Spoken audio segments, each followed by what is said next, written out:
Pozdravljeni, Pozdravljeni, sem Boštjan Korelc sem Darko Begić. in Sva kandidata za nestrankarsko ljudsko listo. Gibanje Zdrava družba. Ok, Boštjan, mene predvsem zanima, zakaj si se odločil za kandidaturo. Nestrankarska ljudska lista je prvič v zgodovini Republike Slovenije, ki predstavlja glas in voljo ljudstva in gre za nestrankarsko ljudsko listo. Kaj pa ti? Jaz pa tudi mislim, da je po 30 letih končno napočil naš čas, glas za spremembo in se tudi sam nagibam k temu, da se končno na naši državi nekaj spremeni.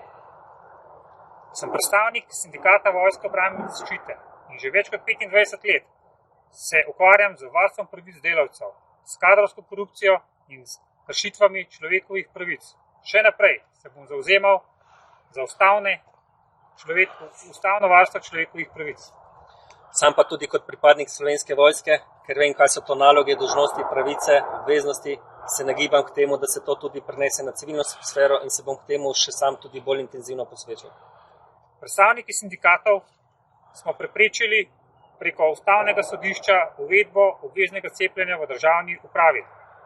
Zato vas pozivava, Da se udeležite volitev v čim večjem številu.